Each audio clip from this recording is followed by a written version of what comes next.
Okay,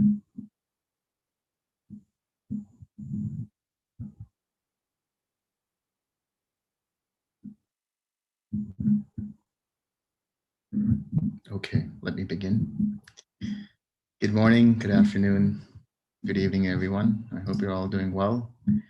So today we're going to be talking about the Chula Vedava Sutta, which is the discourse on the shorter series of questions and answers.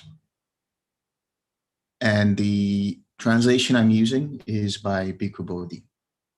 This is Majjhima Nikaya 44.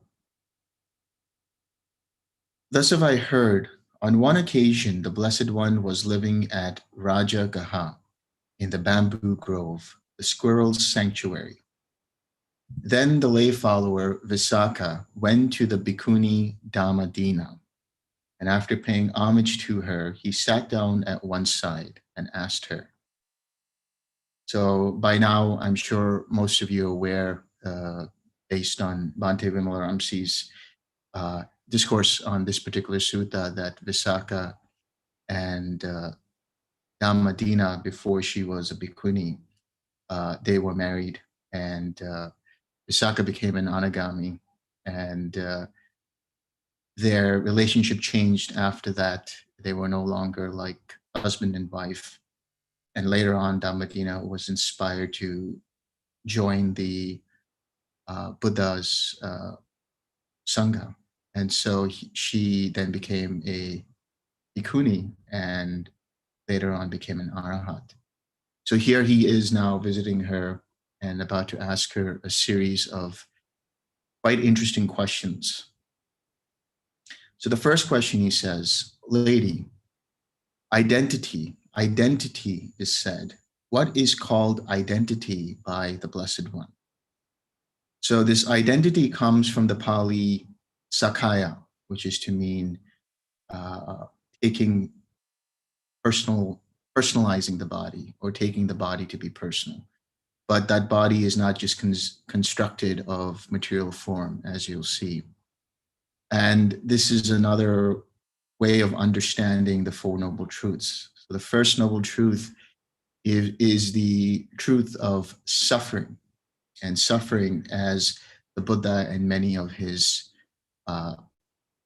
students will discuss when they talk about the Four Noble Truths, is that suffering is basically mental suffering, physical suffering, old age, illness, disease, grief, sorrow, lamentation.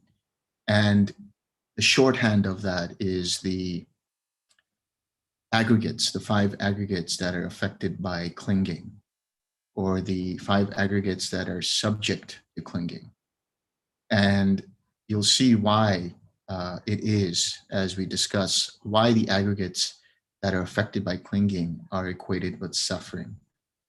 It's not the aggregates in of themselves, it's the clinging there that is bound with the 5 aggregates. So she says, "Friend Visākha, these 5 aggregates affected by clinging are called identity by the Blessed One.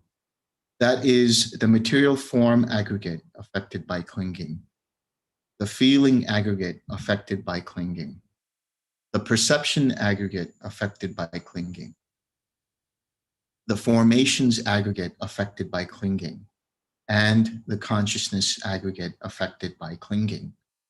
These 5 aggregates affected by clinging are called identity by the Blessed One." So let's just briefly go through each of the 5 aggregates so one has a basic understanding. When it comes to material form, that is comprised of the 4 great elements. That is earth, water, fire, and air. Or in today's modern understanding, that would be solid molecules and atoms, liquid molecules and atoms, gaseous molecules and atoms, and plasma molecules and atoms. Now, just to understand, plasma is not referring to plasma in reference to blood, but plasma is essentially heat. It is the light energy that arises from the sun, for example, or the energy that arises from electricity, the electricity that runs through neurons, through the brain and the circuitry of neurons. the heat and temperature that runs through the body and so on. That is considered to be the fire element. And so that is equated with plasma. And material form can be understood as the body itself in the different elements. And that form can take the form of past, present, or future form, near or far, and so on and so forth. So that's to say, memory of previous forms, form right now, thinking about future forms, and so on. And that also includes the six sense bases themselves.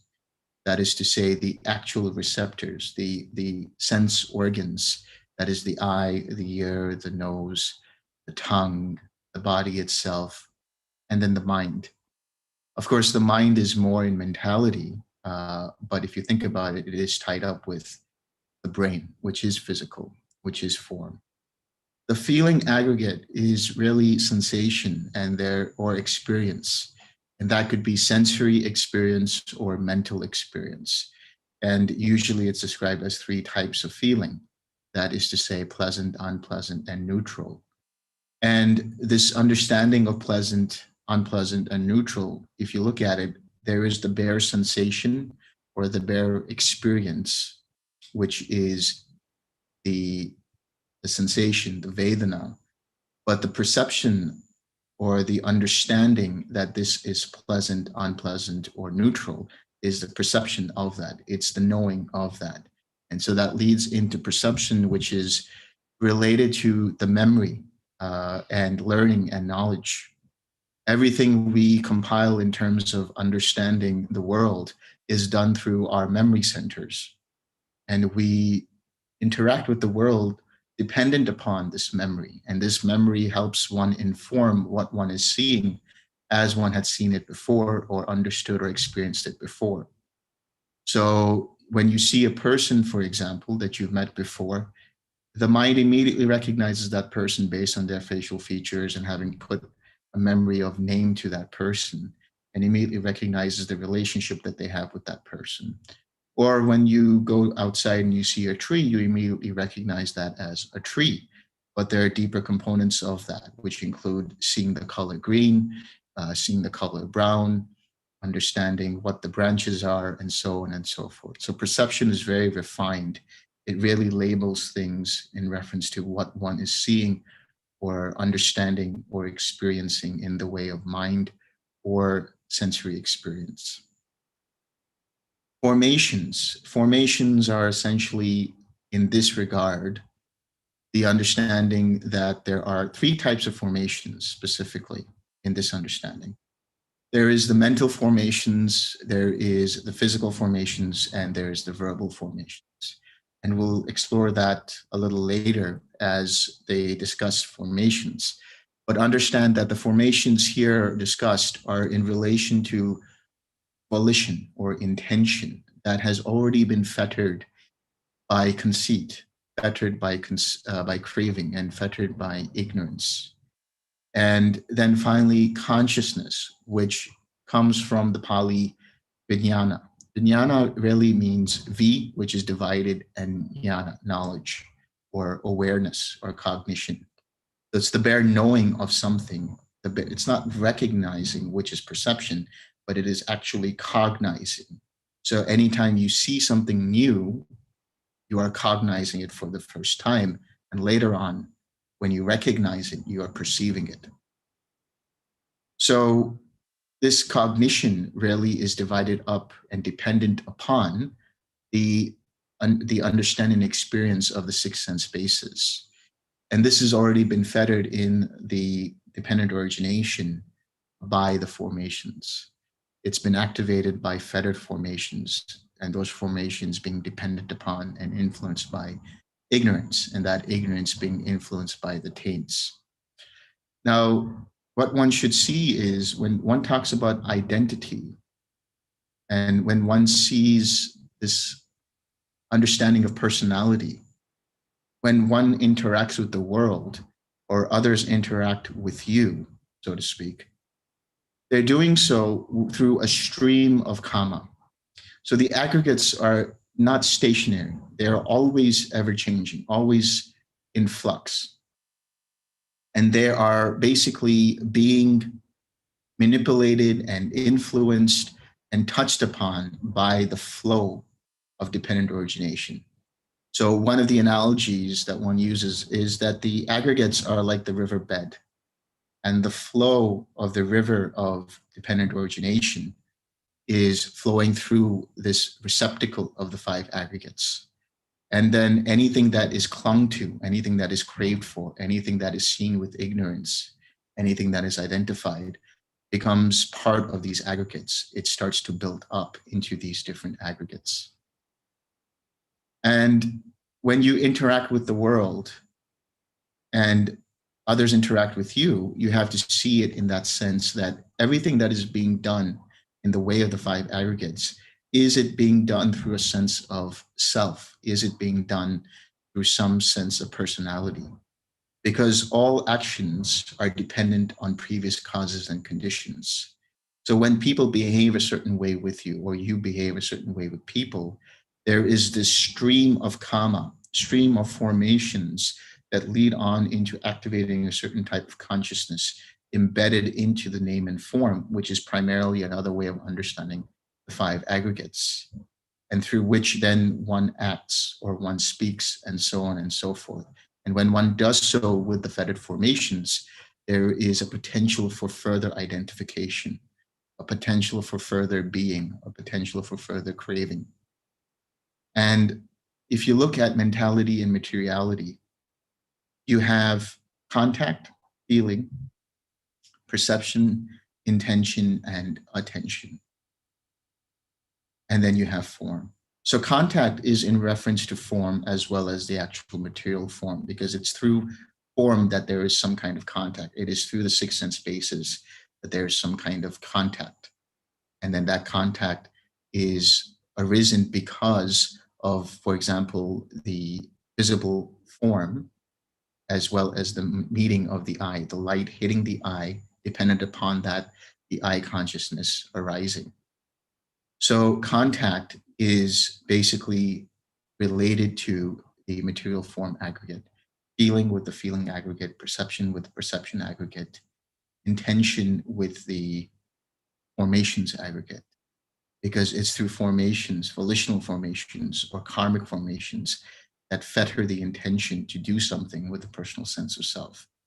And then finally, you have attention, which is understood to be where consciousness flows through. When the eye consciousness, for example, arises dependent upon joining the light and the eye, there is an attention given to that experience. That attention brings forward the eye consciousness, which then, already being fettered, will take personal feeling. And that feeling, if taken personal further, will arise craving upon that. Dependent upon that will arise craving. So this is really identity. It's the 5 aggregates affected by clinging. So then it says, saying good, lady, the lay follower Visākha, delighted and rejoiced in the bhikkhuni Dhammadinna's words. Then he asked her a further question. Lady, origin of identity, said. What is called the origin of identity by the Blessed One? So now he's asking about the second noble truth, the cause of this identity. How does this identity arise? And that identity being the shorthand for suffering. How does it arise? When Visākha, it is craving which brings renewal of being, is accompanied by delight and lust, and delights in this and that. That is craving for sensual pleasures, craving for being, and craving for non-being. This is called the origin of identity by the Blessed One. Of course, in that craving is also implied the counterpoint, which is the aversion for something if something is unpleasant, or the identification of something if something is neutral. So this craving, which brings renewal of being, renewal of bhava, and that bhava is the accumulation of the different underlying tendencies accompanied by delight and lust or aversion. And it delights or has aversion for this or that.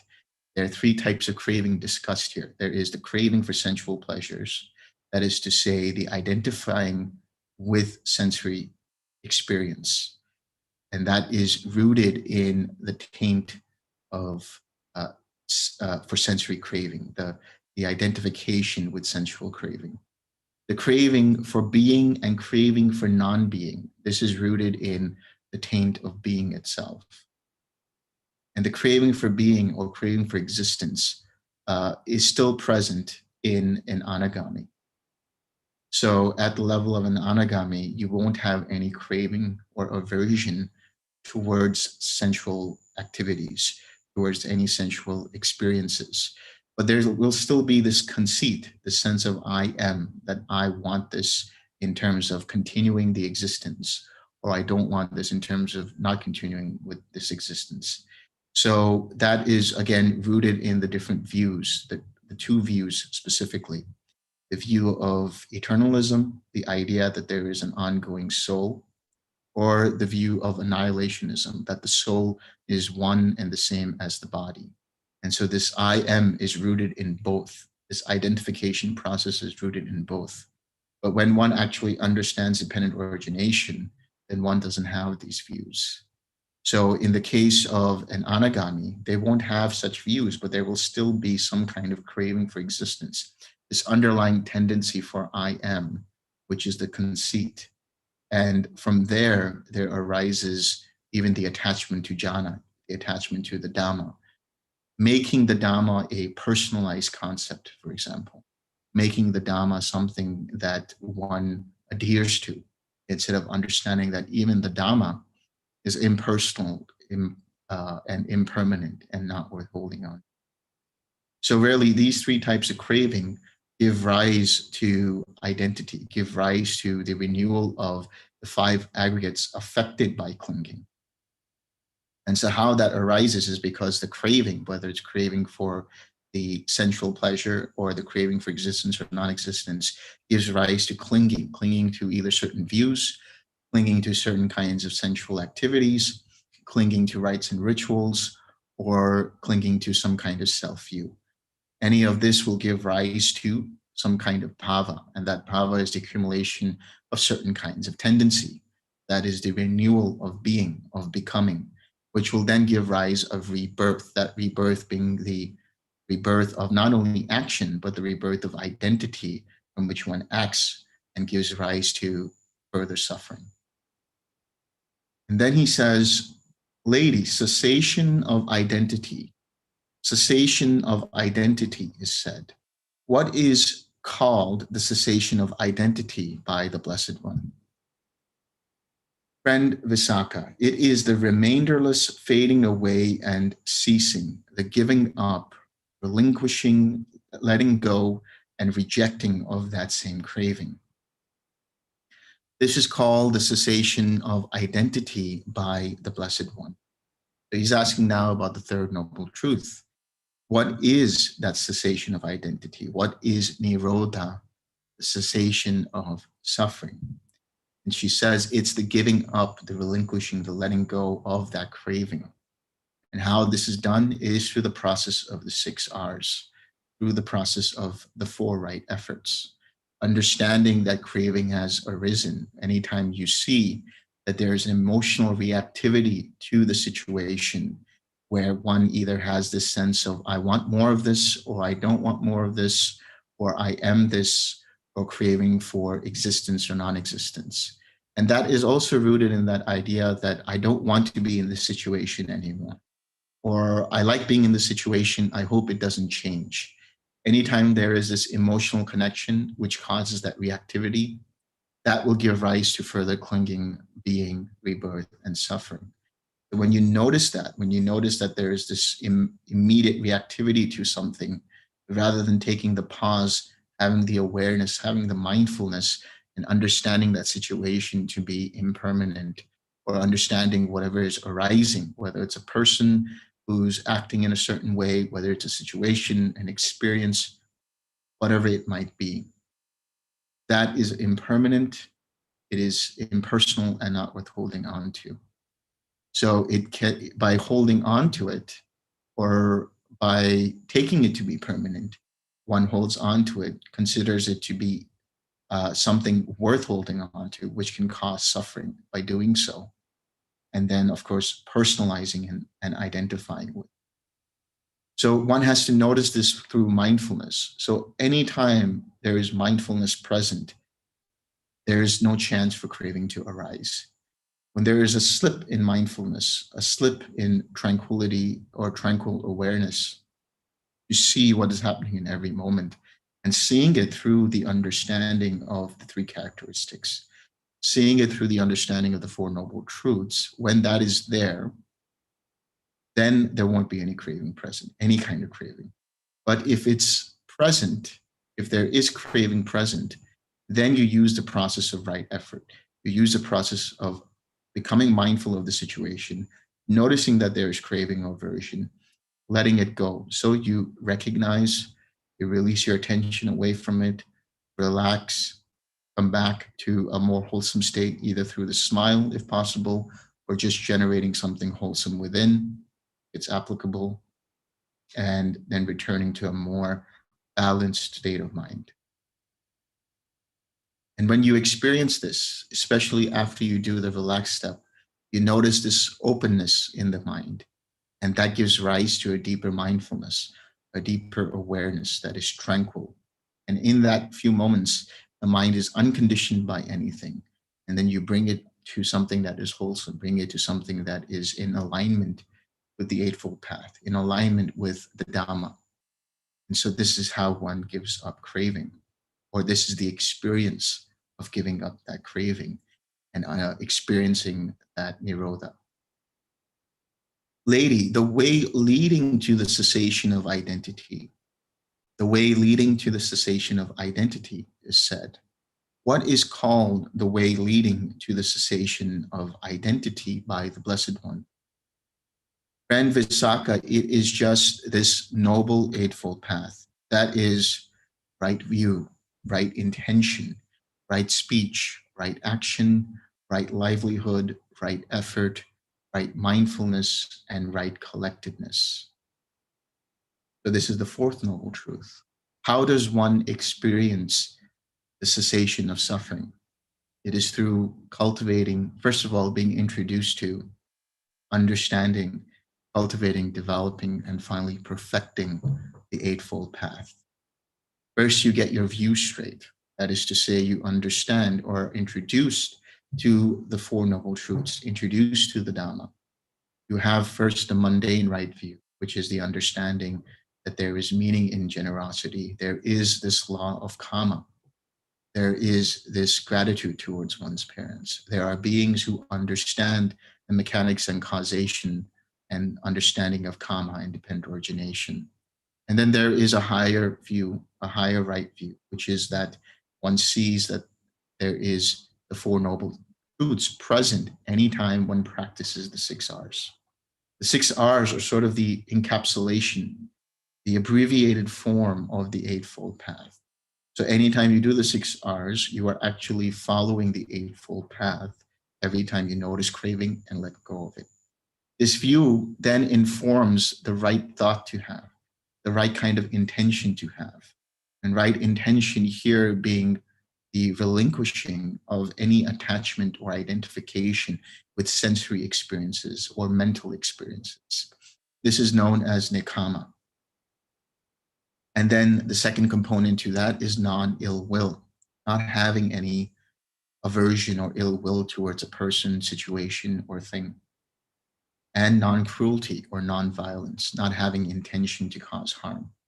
And so not having this is cultivated by the fulfillment of loving kindness and compassion, by experiencing loving kindness and compassion. This then gives rise to automatically having the correct or natural right speech, which is to say, because one has right intention, one will not have the intention to speak falsehoods. So one will not speak falsely. One will not act or speak rather in a harsh manner, won't gossip about other people, won't deal in idle chatter, and so on. And this also means that they will have the right action. That is to say, they won't take what is not given. First and foremost, they won't harm anybody. They won't have any intention of harming because they've cultivated loving kindness and compassion and see all beings as worthy of loving kindness, worthy of compassion, because all beings, until they become arahants, are suffering. So when one has this, one will not intentionally harm another being. One won't have such intentions. One will not take what is not given. And one will not have sexual misconduct or sensual misconduct. Sensual misconduct meaning not being swayed by certain sensory experiences that cause heedlessness and one to then act in a way that can cause one to harm another or to speak badly about another, so on and so forth. And then, of course, part of that is not taking intoxicants. So we're talking about maintaining the 5 precepts. By doing so, one maintains right mindfulness automatically by not taking intoxicants. But after having cultivated right intention, having cultivated the precepts through right speech and right action, there is then right livelihood. One makes certain decisions to change one's life in the sense that start becoming more in alignment with the Dhamma.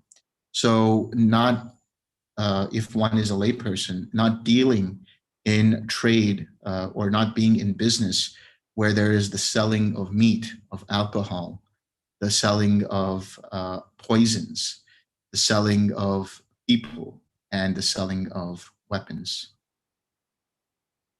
So when one has all of this correct, one is starting to develop sila, one is starting to develop morality or ethics, or one's integrity. And this gives rise to then right effort. In that right effort, one is able to immediately see the effects of not following the precepts.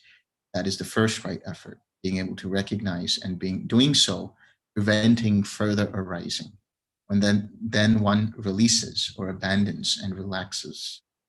Then one cultivates something that is wholesome. And this wholesomeness can be generated by the smile and the 6R process.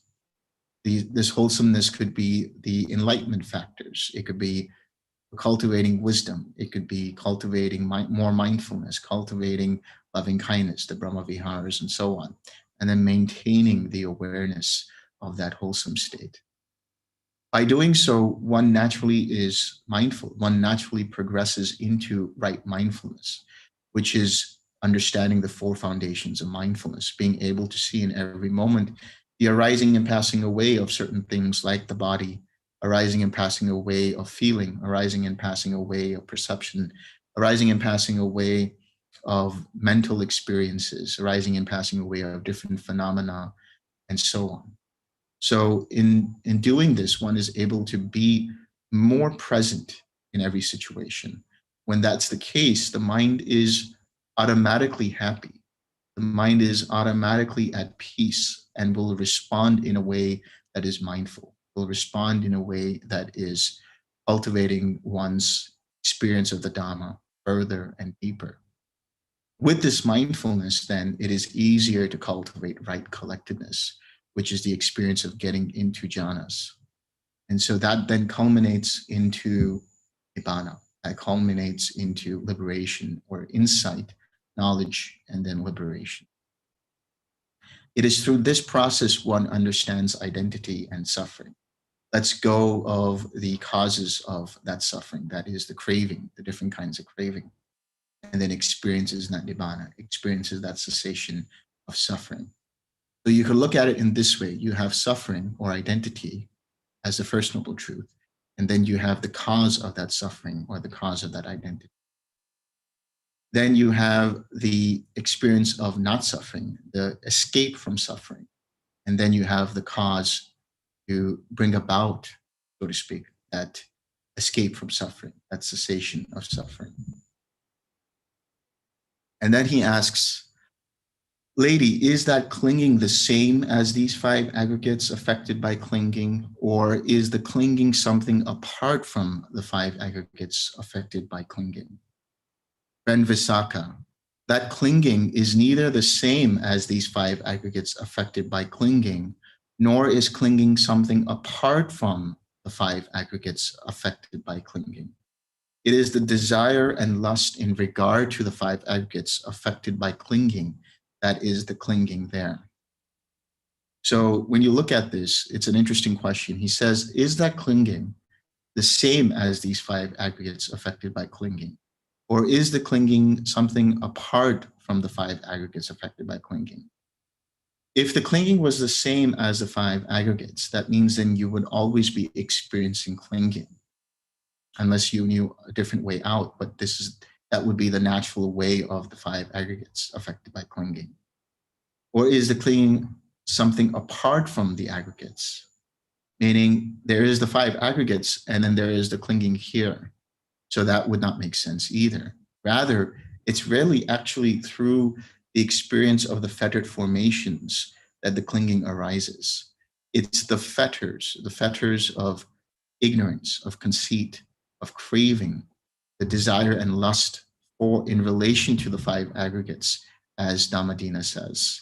That is the clinging there, which is to say, it is through the process. So it's intertwined through the aggregates, through the process or activation of the formations, which then further fetter the consciousness, which then further fetters the nama rupa, which then further fetters the identification with the six sense bases, and then personalizes the feeling, which then gives rise to craving, clinging, being, rebirth, and then finally suffering. So the clinging has to be noticed. And how is the clinging noticed? It's by understanding that there is present this process of dependent origination and being mindful to see when there is a potential for craving to arise, when there is a potential for clinging to arise. When this happens, one has to notice it and let go of it. When that happens, then that gives rise to further strengthening formations rooted in the Dhamma. Formations rooted in letting go, and weakens the formations that cause the clinging, and weakens the formations that are fettered by the ignorance, that are fettered by the conceit, and fettered by the craving. Then he says, lady, how does identity view come to be? That is to say, Sakkaya Ditthi, which is one of the first three fetters. One of the first three fetters that the stream enterer destroys when entering the stream.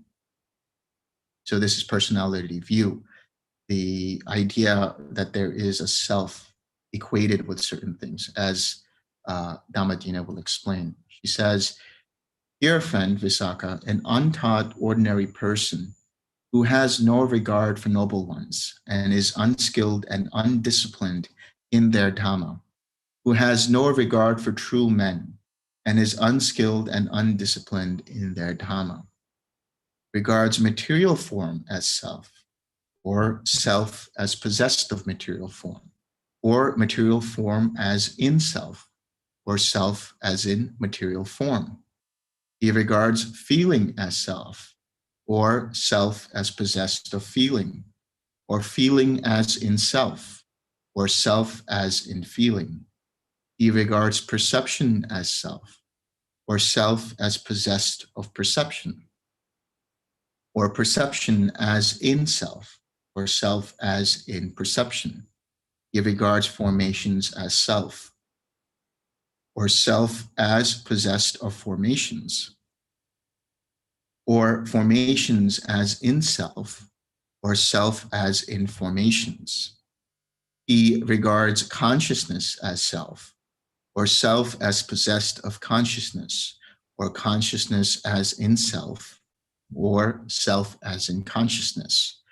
That is how identity view comes to be.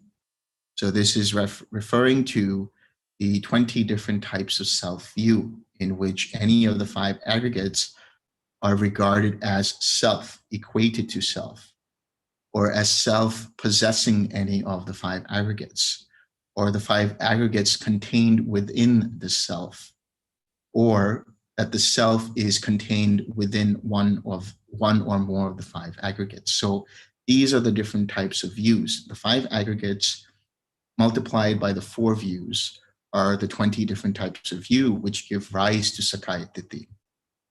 When one enters the stream, one understands that there is no personal self.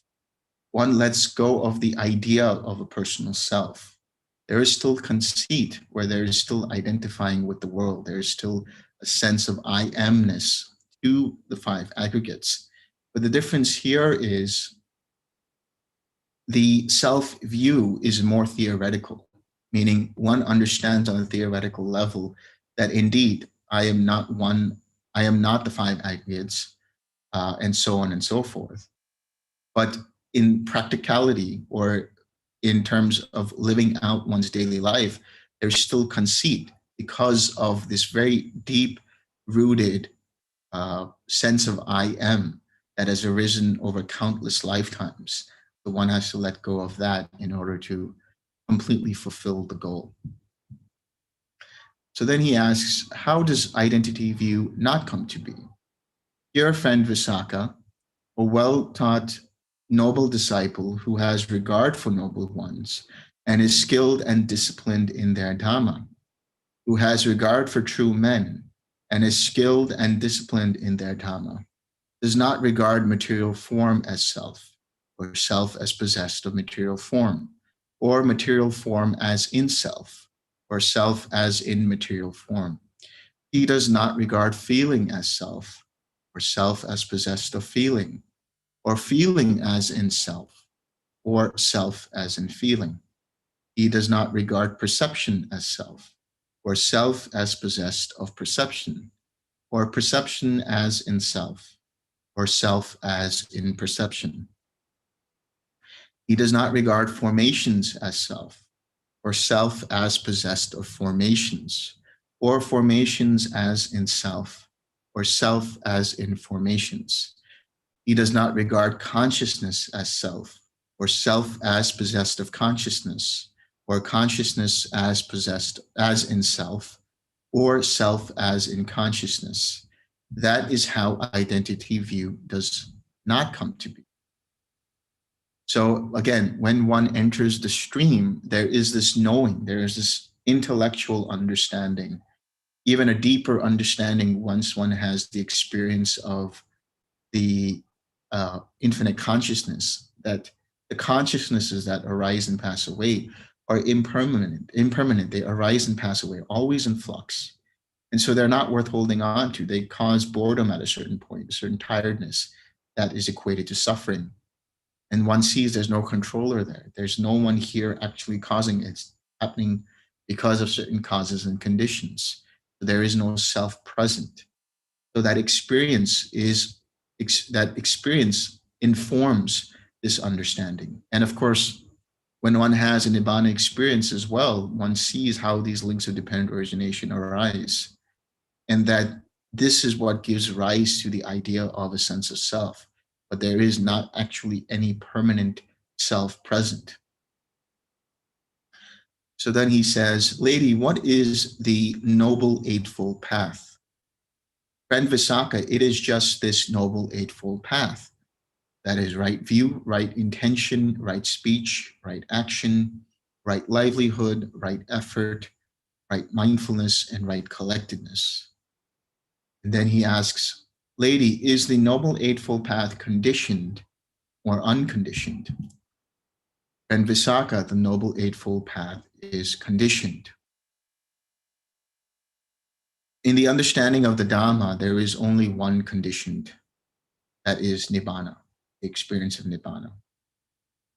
There are supporting causes and conditions leading up to Nibbana, that is the Eightfold Path, that is the 7 factors of awakening, that is the jhanas, that is the insight that arises, and so on and so forth. But Nibbana itself as an experience is also not self. It doesn't contain any self. It's not conditioned by anything. It doesn't arise of its own accord, but it is something that is beyond the scope of conditions.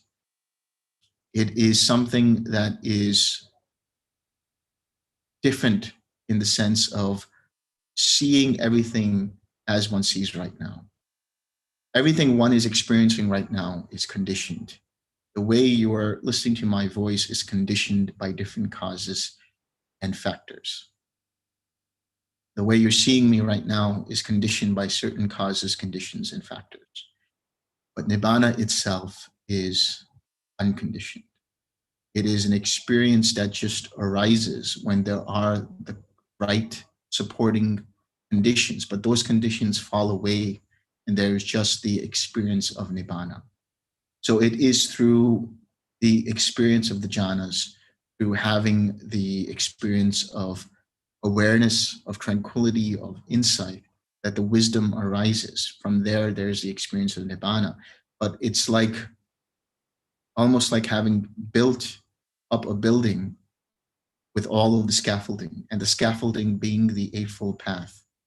And it's the supporting condition for building up this building, but then it's no longer dependent upon the scaffolding. So the experience of Nibbana is independent. It has no factors that cause it. It is just these things that lead up to it, and then all those things that lead up to it fall away, and there's just that experience of Nibbana. Lady, are the three aggregates included by the Noble Eightfold Path? Or is the Noble Eightfold Path included by the three aggregates? So when he says aggregates here, he's referring to basically collections. So the aggregates come from the word skanda in Sanskrit, or kanda, which means portion or collection or heap. The five aggregates in that sense is a heap of form. It's a heap of feeling. It's a heap of perception, heap of formations, a heap of consciousness. Here, this heap that he's referring to, this collection that he's referring to, is the traditional understanding of the division of the Noble Eightfold Path as we understand it. So she says, the three aggregates are not included by the Noble Eightfold Path, friend Visākha. But the Noble Eightfold Path is included by the three aggregates: right speech, right action, and right livelihood. These are included in the aggregate of virtue, of sila. Right effort, right mindfulness, and right collectedness. These states are included in the aggregate of collectedness, of samadhi. Right view and right intention, these states are included in the aggregate of wisdom or insight or prajna. And so when you look at it in this way, first you are developing your ethics, you're developing your integrity by keeping the precepts. But this is, of course, informed by the general right view and right intention.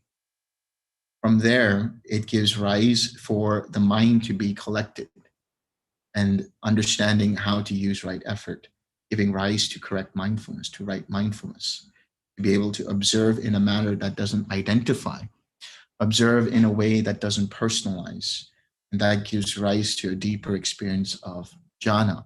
This makes up samadhi. When the experience of samadhi culminates into knowledge, wisdom, insight, and liberation, this then informs and activates the supramundane right view. And so that supramundane right view is the complete understanding of the Four Noble Truths. Because of that, there is an automatic right intention. That is to say that that mind no longer takes anything as personal, no longer identifies with anything, and is naturally compassionate, naturally friendly, naturally benevolent. And so this right view and right intention are part of that wisdom aggregate. Then he moves on to the subject of meditation, of samadhi.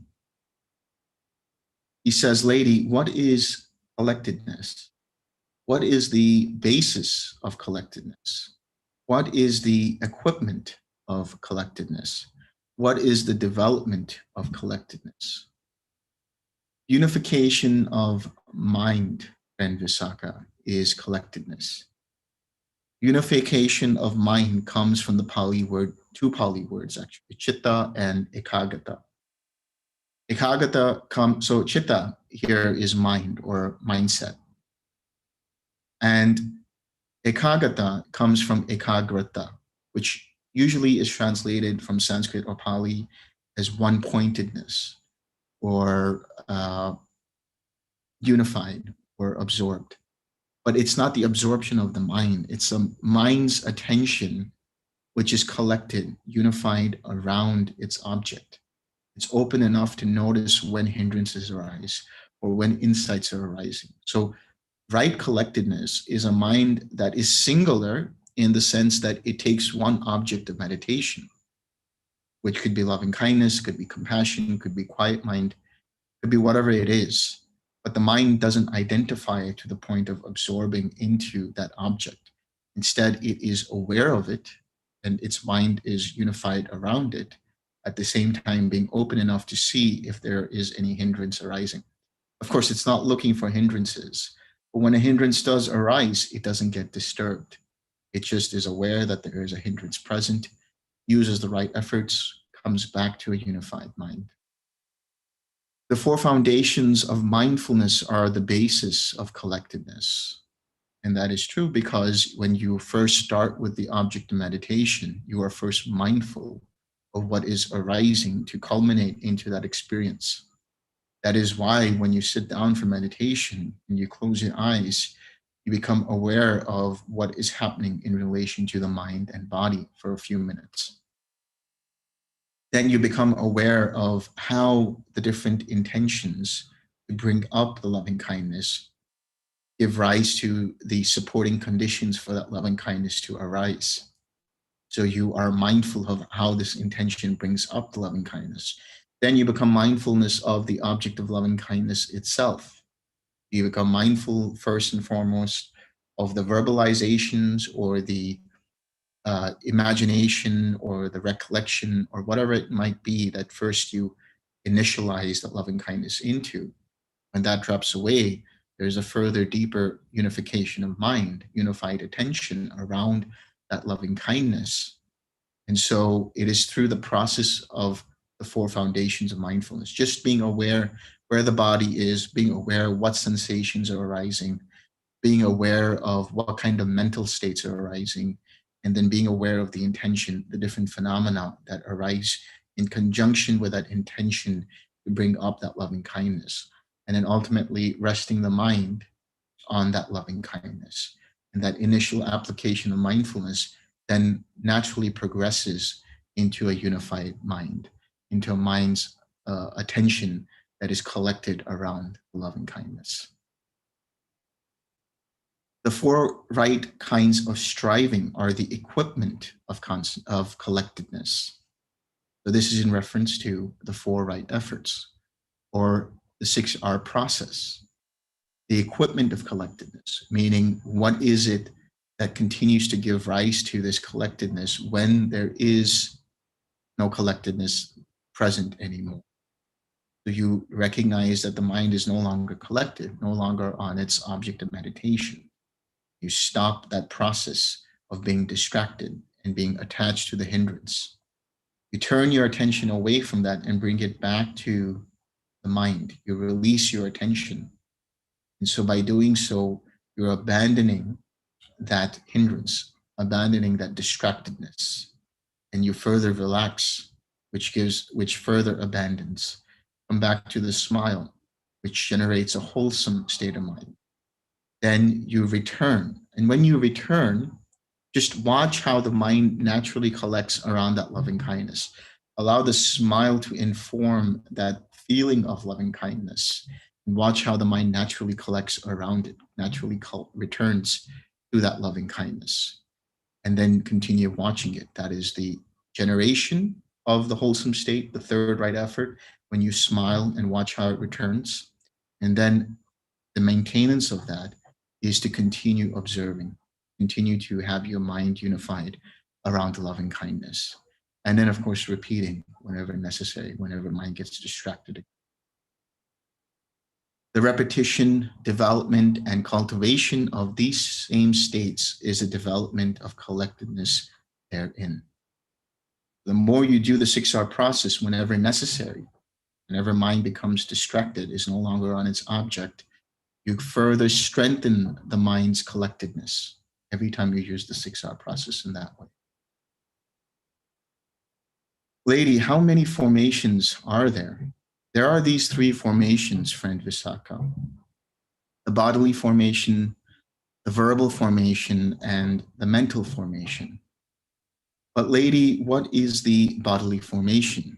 What is the verbal formation? What is the mental formation? In breathing and out breathing, and Visākha, are the bodily formation. That is inhalation and exhalation, breathing in and breathing out.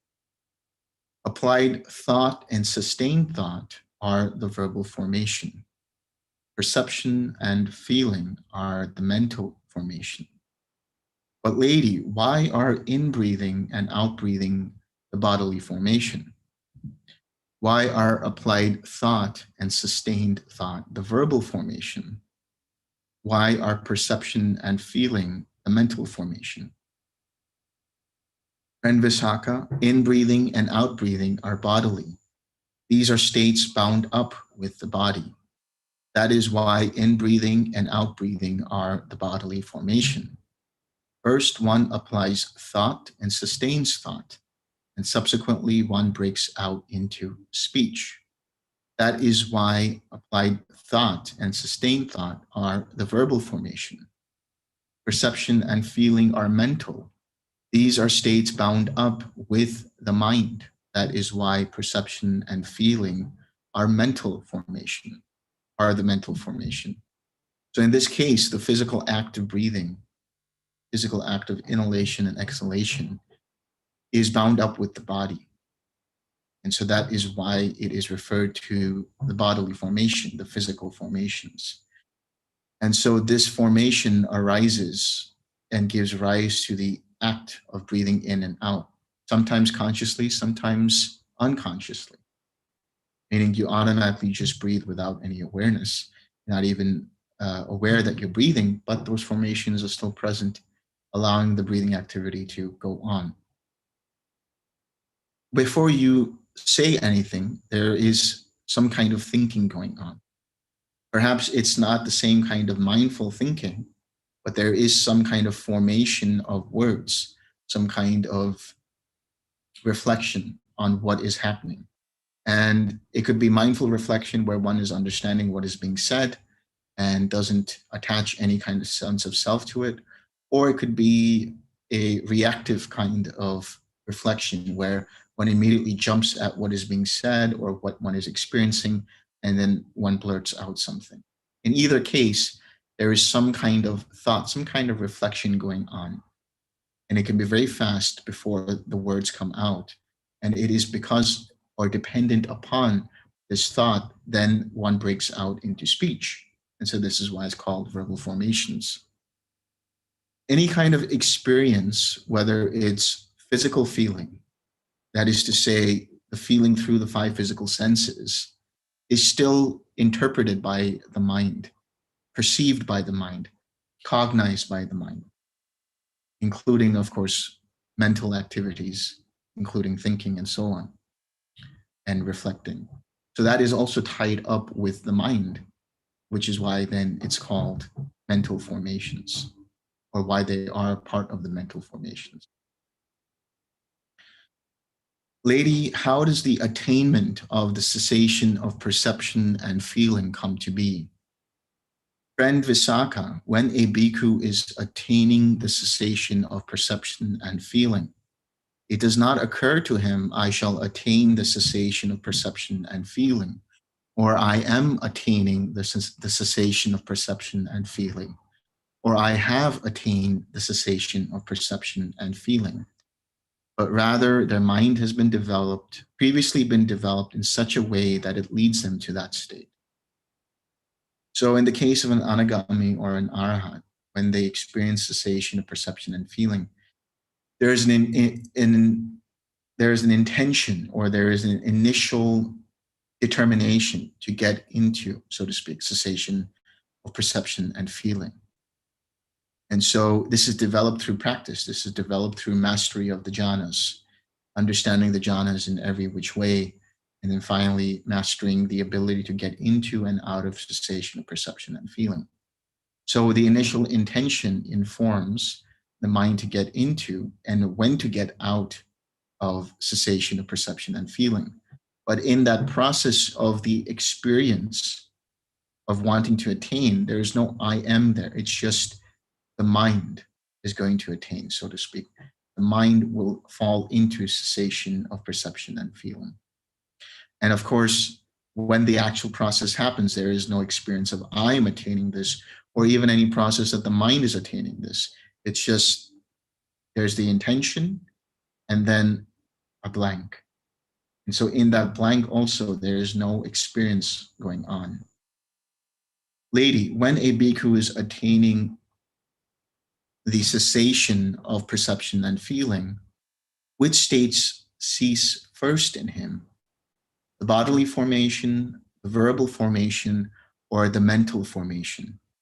Friend Visākha, when a bhikkhu is attaining the cessation of perception and feeling, first the verbal formation ceases, then the bodily formation ceases, then the mental formation ceases. So through the process of jhana, first and foremost, this happens as well. When you have the initial application of thought by verbalizing, by bringing up something that causes loving kindness to come to be, that is the initial application of thought. And so that is coming from verbal formation. When you sit down for meditation and you close your eyes, you're not speaking at all. That component of expression of speech is gone. Then when you enter the second jhana, the other component of that, which is the initial verbalizing in mind, the initial application and sustenance of thought is gone. There is only further collectedness along with the other factors of jhana.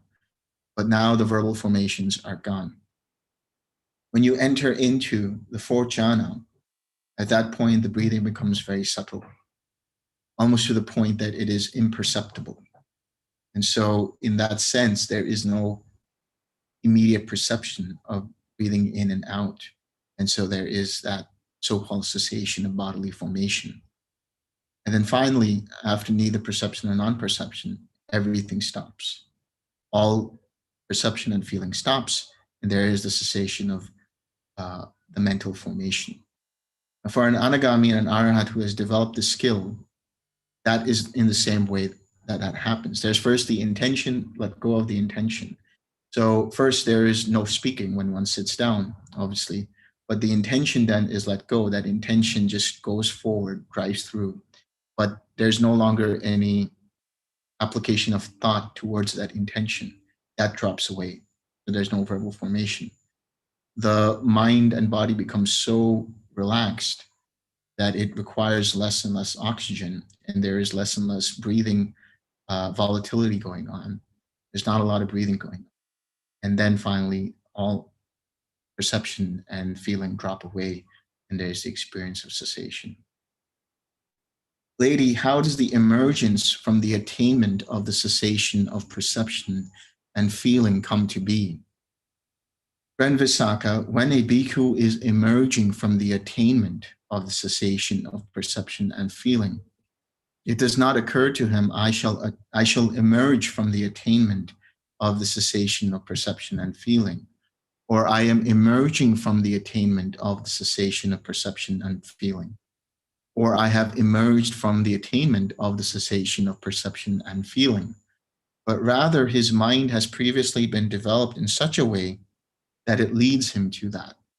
So that intention that one is going into cessation of perception and feeling also informs for how long that mind will be there. And so that intention informs the mechanism of the mind and the body to know in terms of its internal body clock of when to bring up once again the mentality, once again the materiality, when to bring up the experience of the mentality, materiality, bring up the experience of some kind of perception and feeling. But in that process of emergence, after that happens, there's still no I am present. That happens only after one experiences, well, in the case of an anagami, there will still be an I am. After the process of cessation, it won't be that I am emerging from it, but rather the mind is just so blank, so sharp in its mindfulness, so deep, so inclined towards seclusion. There's no thought of I am going there right now. There's just this experience of seclusion, this very deep state of mindfulness without any I amness there. But then because of the anagami state where they still identify, they later on will continue to have the thoughts and the feelings and the perceptions being fettered by that conceit. In the case of an arahant, when the mind arises, there's none of that conceit arising there. So it's just completely a series of processes, causes and conditions that are impersonal. Lady, when the bhikkhu is emerging from the attainment of the cessation of perception and feeling, which states arise first in him? The bodily formation, the verbal formation, or the mental formation? And Visākha, when a bhikkhu is emerging from the attainment of the cessation of perception and feeling, first the mental formation arises, then the bodily formation, then the verbal formation. So it comes into the reverse order. So let's say somebody has arisen, or the mind has emerged from cessation of perception and feeling and attains Nibbana, has a Nibbanic experience. In that process, after that process, there is this feeling that arises. There is this perception that arises of this relief. So that is the mental formations. The bodily formation, so, and at that point, there is no verbalizing going on. There might be a sensation of, oh, wow, but not necessarily a verbalization of, oh, wow, what is that? But one is immediately brought back to the awareness of the body. And so the bodily formations arise. And then comes the process of reflection of what happened. And so then arises the verbal formation. Lady, when a bhikkhu has emerged from the attainment of the cessation of perception and feeling, how many kinds of contact touch him? So before I continue with this, going back to the understanding of the mental formation, the bodily formation, and the verbal formation, the arising of these, let's say it's an anagami or an arahant who comes out after having intended at a certain duration, the mind will emerge from cessation of perception and feeling. In that same process, there's first the understanding, which is the perception and feeling that the mind has come out. Then there is the awareness of the body itself. And then after some time, there is the verbal processes that could arise when one starts to communicate with others, or has a reflection of what has arisen in the way of the experience after cessation. Because generally, if one has developed that experience or that process of being able to go into cessation and out of cessation, there is also this process of being able to take Nibbana as an object as well, particularly in the case of an arahant. But the experience of that seeing of the links of dependent origination, the relief that is experienced, rather, is then understood to be there. And there's a mental formation that arises, which perceives and feels. There's the experience of feeling and perceiving that relief. And so the mind is silent at that point in time. It's leading to seclusion. After that, there is an awareness of the body. There's an awareness coming back to the body itself, awareness of the breathing in and out. And then after a later period of time, there is then the awareness of reflection of what happened, and then verbalization going on in terms of communicating with others. Lady, when a bhikkhu has emerged from the attainment of the cessation of perception and feeling, how many kinds of contact touch him? Friend Visākha, when a bhikkhu has emerged from the attainment of the cessation of perception and feeling, 3 kinds of contact touch him, so to speak. Voidness contact, signless contact, desireless contact. So this is that experience of having made contact with the Nibbana element. Here, the mind is void of any sense of self. And so it's also known as emptiness contact. The mind takes nothing as an object, not even Nibbana, because Nibbana cannot be considered to be a conditioned object. It's just, there's nothing there. There's no inclination to go anywhere, to have the mind land on anything that can be considered to be an object. And so it's signless, annamitta. Nimitta here is being signs, but also another word for object. And desireless contact, which is to say, because there's no inclination for anything, there won't be any intention of grabbing onto something. There's just this pure mind that's making contact with the Nibbana element. Now, the other way to understand this is seeing that the voidness contact is related to the experience of anatta, the understanding of anatta. Seeing that the signless contact is related to the experience of impermanence. Because if all conditioned things are impermanent, then why have the mind land on an object that is conditioned and therefore impermanent? And if all things then are suffering, that are conditioned, are suffering, then why have any desire? Why have any inclination towards them? That is where the desireless contact comes from. Lady, when a bhikkhu has emerged from the attainment of the cessation of perception and feeling, to what does his mind incline? To what does it lean? To what does it tend? Friend Visākha, when a bhikkhu has emerged from the attainment of the cessation of perception and feeling, the mind inclines to seclusion, leads to seclusion, tends to seclusion. So the word seclusion here is a mind that is undisturbed. It's a mind that is uninterested in anything that is conditioned in that point in time. So it's uninvolved in the process of seeing the links of dependent origination arise. And in doing so, the mind doesn't hold on to any of those links. There's total seclusion of mind. Another way to understand seclusion from the Pali word, which is viveka, which can also mean discernment, which can also mean understanding. So there is this understanding of this mechanics of the links of dependent origination arising.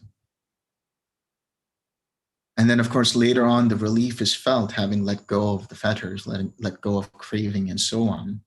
But then how one proceeds to experience that and personalize it or not personalize it determines what happens after that in relation to the attainment experience. So in the case of a stream enterer, when they first experience this whole process, they understand that there definitely is no self present here that can be considered to be an underlying permanent soul. They let go of any self-view. They understand that there won't be any rituals or rites or rituals that can give rise to this experience, that it is this process of the Eightfold Path and this process of meditation that leads to it. And they no longer have any doubts about the practice because they have seen for themselves and experienced it for themselves. So they let go of those fetters. But in the case of the Sakadagami, what happens is after that sense of relief is experienced, that relief is not taken in the sense that one would have experienced it in the stream entry period. Because they're having initially experienced it, there is this oh wow factor, like completely dropping all of this suffering, all of this free fetters that can cause the birth into lower realms. In the case of a Sakadagami, the relief is not taken to be so, or it's not experienced in the same manner necessarily. And so there is a weakening of the fetters of desire, of craving, a weakening of the fetter of aversion. And then it's completely broken when that relief is seen as not being craved for, but there is still identification there, meaning I have experienced this, I have achieved this, I am following the Eightfold Path. There's still the conceit, upon which the higher fetters of the craving for existence, the craving for non-existence, and restlessness are dependent. And then, of course, the experience or the fetter of ignorance, which is the ignorance of the Four Noble Truths, is still present. In the case of the arahant, once they experience this relief, that is taken to be also as impersonal. And so there is no longer any potentiality for the mind to cling onto that belief, causing any of those fetters of conceit, restlessness, craving for existence, non-existence, and ignorance to latch onto and further continue that process. Rather, all of that, because of that understanding, because of that seeing, there is no more of a potentiality for it to latch onto, and therefore all the fetters drop away. And there is then the experience of arahantship. Lady, how many kinds of feeling are there? Friend Visākha, there are 3 kinds of feeling: pleasant feeling, painful feeling, and neither painful nor pleasant feeling. But lady, what is pleasant feeling? What is painful feeling? What is neither painful nor pleasant feeling? Friend Visākha, whatever is felt bodily or mentally as pleasant and soothing is pleasant feeling. Whatever is felt bodily or mentally as painful and hurting is painful feeling. Whatever is felt bodily or mentally as neither soothing nor hurting is neither painful nor pleasant feeling. Lady, what is pleasant and what is painful in regard to pleasant feeling? What is painful and what is pleasant in regard to painful feeling? What is pleasant and what is painful in regard to neither painful nor pleasant feeling? Friend Visākha, pleasant feeling is pleasant when it persists. So when the feeling continues, it is considered to be still pleasant. When it leaves, when it changes, and painful when it changes. Painful feeling is painful when it persists, and pleasant when it changes. Neither painful nor pleasant feeling is pleasant when there is knowledge of it, and painful when there is no knowledge of it. In other words, in either case, or in any of those cases rather, painful, pleasant, or neutral, neither painful nor pleasant. If there is no mindfulness present there in the neutral feeling, then it will be painful, because that will give rise to further identification, further clinging, and so on. But if there is mindfulness and understanding that feeling, even if it is neutral, to be impermanent and therefore not worth holding on to and therefore impersonal, then it will just subside right there and then, and it won't give rise to any craving. Lady, what underlying tendency underlies pleasant feeling? What underlying tendency underlies painful feeling? What underlying tendency underlies neither painful nor pleasant feeling? Friend Visākha, the underlying tendency to lust underlies pleasant feeling. The underlying tendency to aversion underlies painful feeling. The underlying tendency to ignorance underlies neither painful nor pleasant feeling. So this underlying tendency, which is anusaya, it is made up of different, there are 7 different anusayas. There are 7 different underlying tendencies. And they arise dependent upon karmic formations. And those karmic formations arise dependent upon the taints. And those taints arise or are influenced by the previous set of actions, which are influenced by the previous set of accumulating these underlying tendencies. So it's the underlying tendencies that also continue to rotate this wheel of samsara, continue to rotate this, this wheel of dependent origination. And in the case of pleasant feeling, there can be a potential for that underlying tendency to lust, to craving to arise, if one takes it to be personal.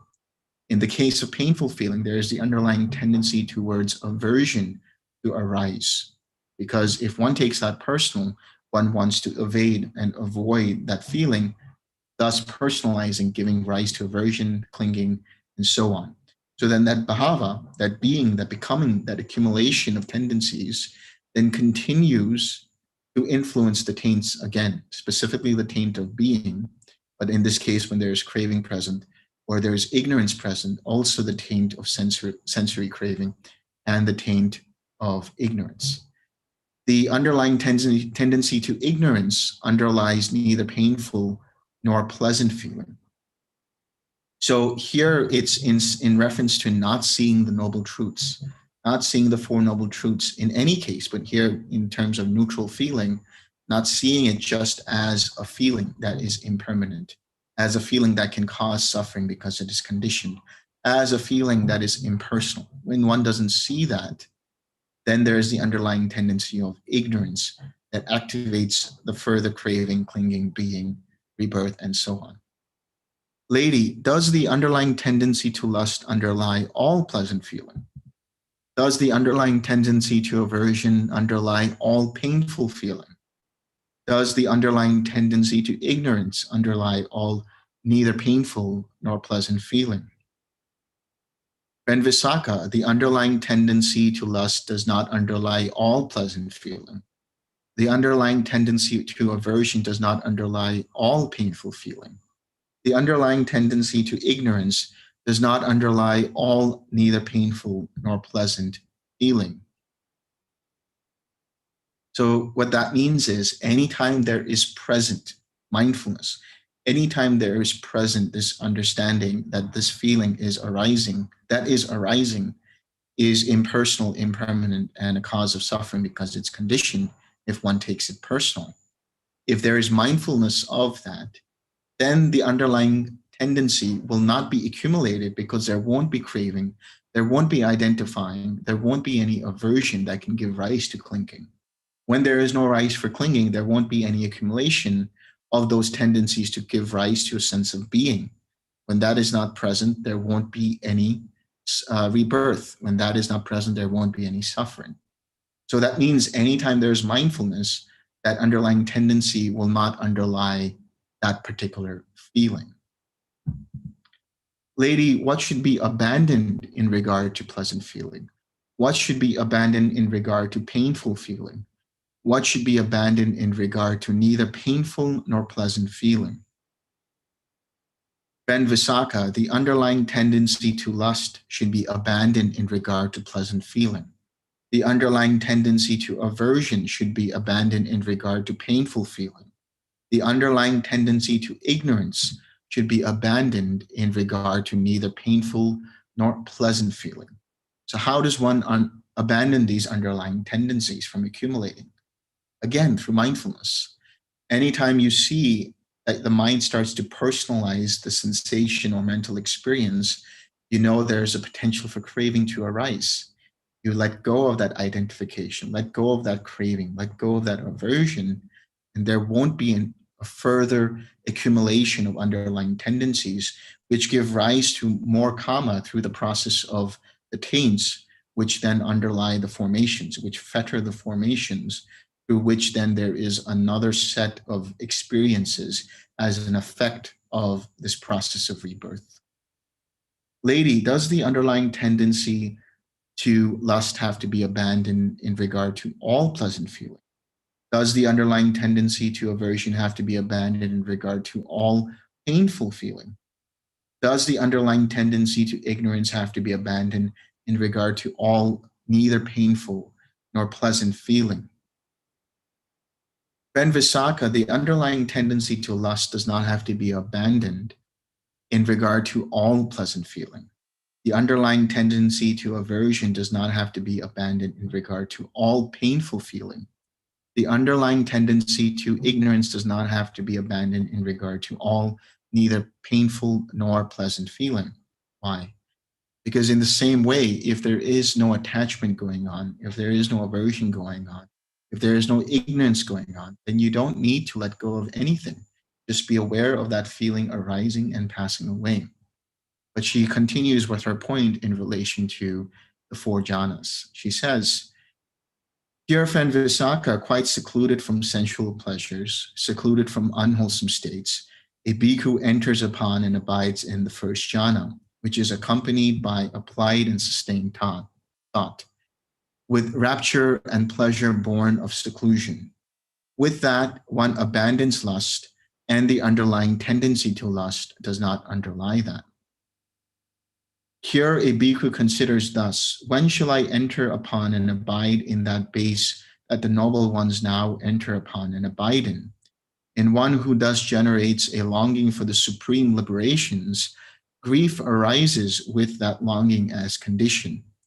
With that, he abandons aversion, and the underlying tendency to aversion does not underlie that. Here, with the abandoning of pleasure and pain, and with the previous disappearance of joy and grief, a bhikkhu enters upon and abides in the fourth jhana, which has neither pain nor pleasure, and purity of mindfulness due to equanimity. With that, he abandons ignorance, and the underlying tendency to ignorance does not underlie that. So let's take this step by step. So first, one enters upon and abides in the first jhana. From there, one abandons lust, that is to say, sensual lust. Lust for the six sense-based experiences, which means one lets go of, first and foremost, the five physical senses when one enters upon the first jhana, because it is secluded. The mind is secluded from sensual pleasures. There can still be a potential for lust to arise, though, in this case, when one identifies with that jhana, when one craves to be in that jhana rather than just watching things arise and pass away in reference to that jhana and the jhana after that. Then there is, again, this thought in the mind, when will I enter upon in the third jhana? Because here it says, when shall I enter upon and abide in that base that the noble ones now enter upon and abide in?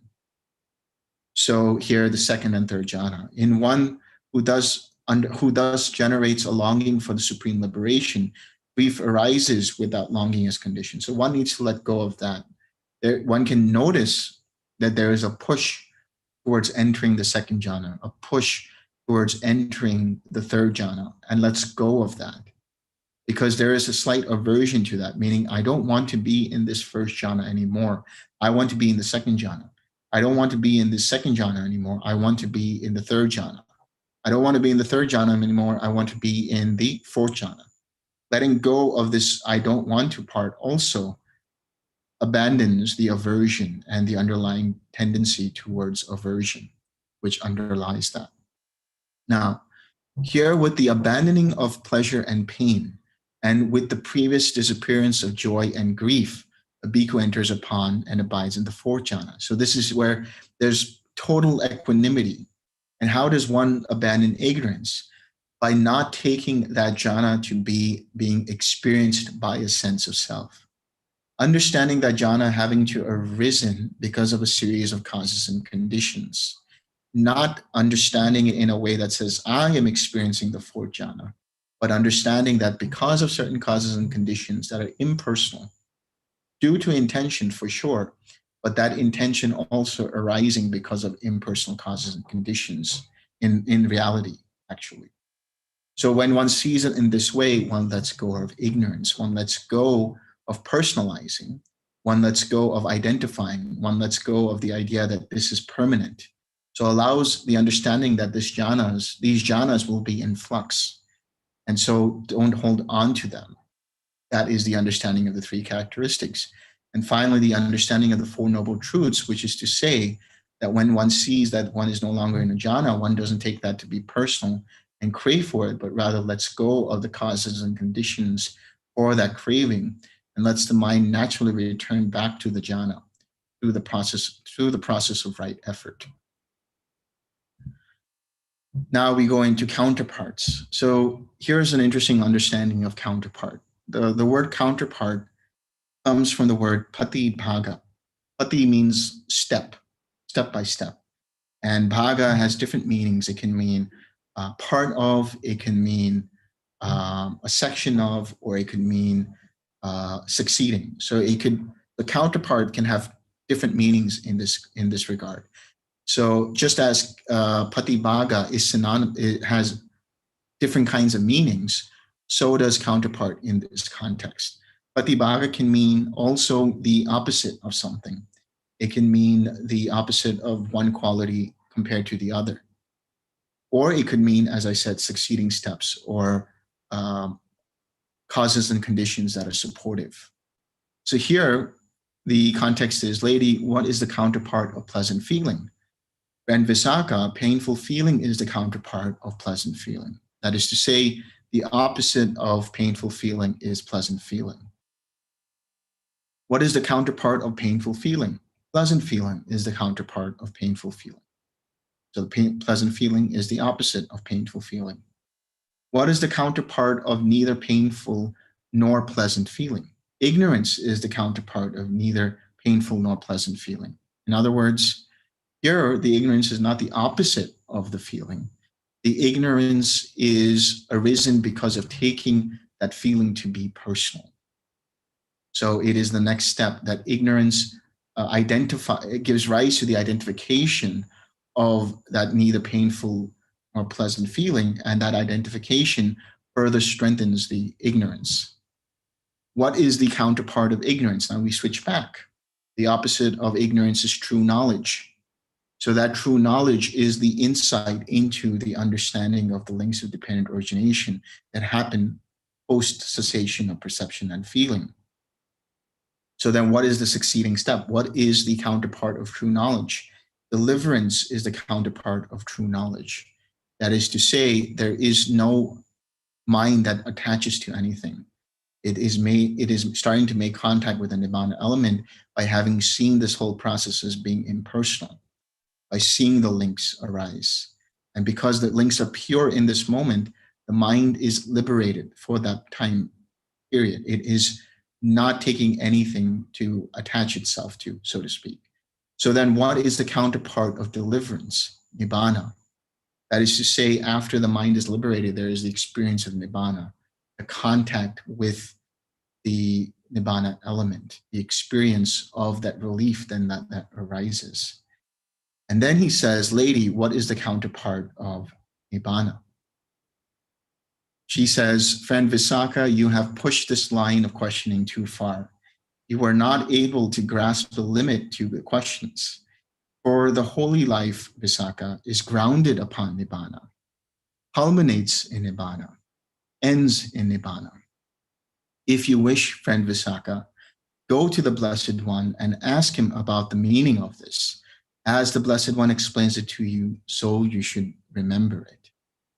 So he wanted to know, is there something beyond Nibbana? There can be nothing beyond the unconditioned. So for all of these different counterparts are still conditioned in some way until you have the actual experience of Nibbana. So that's why his line of questioning had gone too far, because this whole process of the Eightfold Path, this whole process of what it is that one is doing through the progress of meditation, through the cultivation of the 5 precepts, through the cultivation of insight and understanding, and through seeing the links of dependent origination, all of this culminates into that experience of Nibbana. And that is the only thing that is unconditioned. Then the lay follower Visākha, having delighted and rejoiced in the Bhikkhuni Dhammadinna's words, rose from his seat, and after paying homage to her, keeping her on his right, he went to the Blessed One. After paying homage to him, he sat down at one side and told the Blessed One his entire conversation with the Bhikkhuni Dhammadinnā. When he finished speaking, the Blessed One told him, the Bhikkhuni Dhammadinnā is wise, Visākha. The Bhikkhuni Dhammadinna has great wisdom. If you had asked me the meaning of this, I would have explained it to you in the same way that the Bhikkhuni Dhammadinna has explained it. Such is its meaning, and so you should remember it. That is what the Blessed One said. The lay follower Visākha was satisfied and delighted in the Blessed One's words.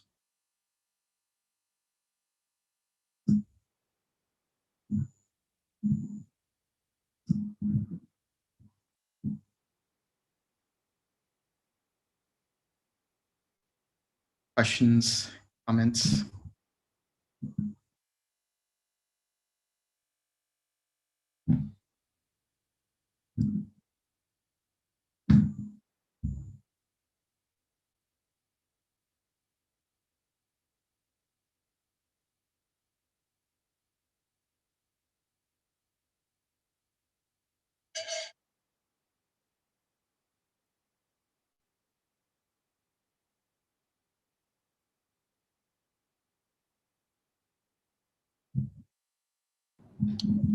Delson, hello.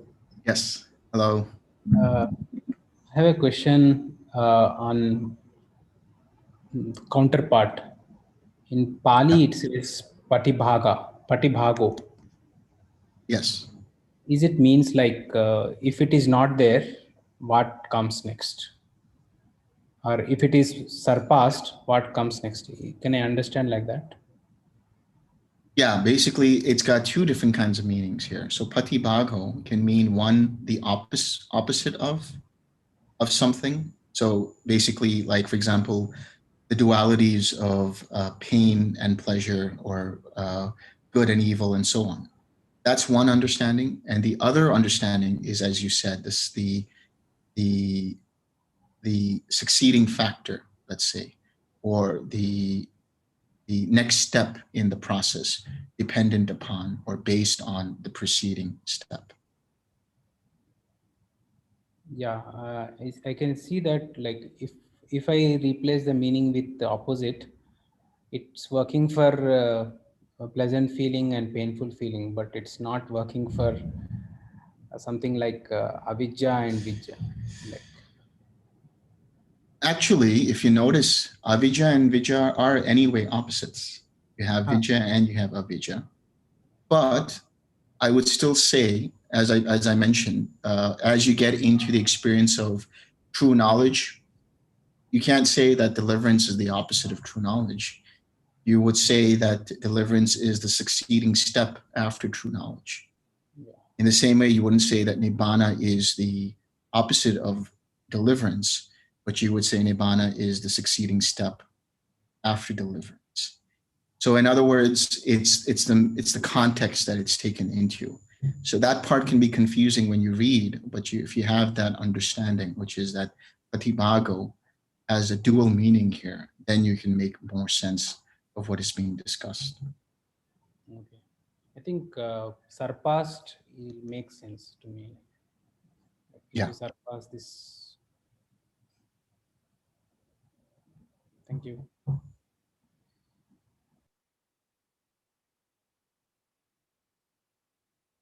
But I will just say one thing: surpassed only in the context of, you can't say that pain surpasses pleasure. You can't say pleasure surpasses pain. So you have to understand the context first. Yeah.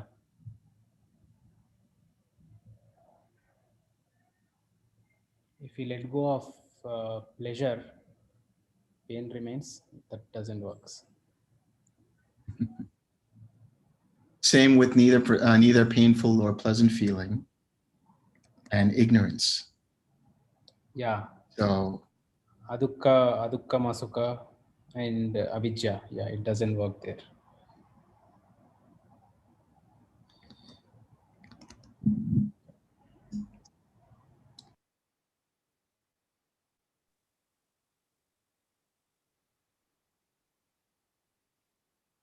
May I ask a question, Delson? go ahead. Okay, so I'm trying to get two understandings here. We know the Nibbana is a state of no feeling, correct? So Nibbana is kind of a state where all the feelings cease. And there is a kind of referral here. When you reach the Nibbana state, there is a contact. So presumably there is feeling arising after that contact. So this state of contacting the Nibbana element, is this kind of exiting or within the periphery of Nibbana? How different these two are? So the contact, yeah. Yeah. Go ahead. So Nibbana itself and the contact with the Nibbana element, what is the difference? Right. So contact with the Nibbana element is that contact which gives rise to the feeling of relief that you experience. When you experience cessation, and then from cessation, you see the links of dependent origination, You make contact with the Nibbana element, and there is a feeling of relief that arises after that. So this contact then gives rise to that experience of relief, that sensation of relief. Nibbana itself, again, is that which is the cessation of craving. There's no craving present at all. Cessation of complete suffering, cessation of any identifying. That's why when we say the contact that is there with the Nibbana element, it's empty. It's empty of any kind of self. It is signless because it doesn't take any sign that is conditioned to be an object. It doesn't have any intention or inclination or desire because it sees all things are suffering. All conditioned things are suffering. So Nibbana is, in that sense, a result, not necessarily conditioned by this, but it is the fruition of this understanding. And so it is a state, if you can call it a state, where there is none of the experiences of the links present at all. There is just this Nibbana experience. Even there can't be a mind experiencing it. But I will not say that Nibbana is equated with cessation of perception and feeling either, because cessation of perception and feeling is one thing, and then the experience of having the knowledge of seeing reality as it is gives rise to have letting go completely everything. So when you have no involvement in seeing the links of dependent origination, that is the seclusion, that is the viveka, that is not involving the mind or attaching anything of the mind to the links. And so then there's that experience of Nibbana. So should we call a voidness experience as a... Voidness is an experience as well, actually. Mm-hmm. See, voidness is more about emptiness, and emptiness is, there are a couple of understandings of emptiness within the context of the Dhamma. Number one, the emptiness of what is not present. So if you go back to Majjhima Nikaya 121, the shorter discourse on emptiness, the Buddha goes through the experience of diversity and then goes through the process of infinite space, infinite consciousness. So infinite consciousness is that state that is empty of the factors of infinite space, infinite conscious being empty of infinite space, nothingness being empty of the factors of infinite consciousness and infinite space. This is one understanding of emptiness.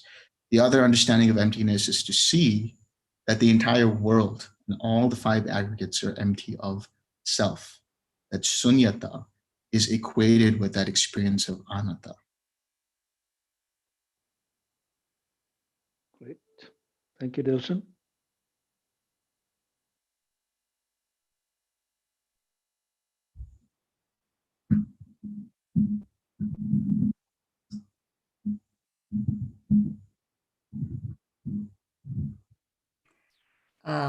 Hi, Delson. Hello. Okay. I think of all I've listened to this sutta quite a few times, but yours is the most detailed, but that's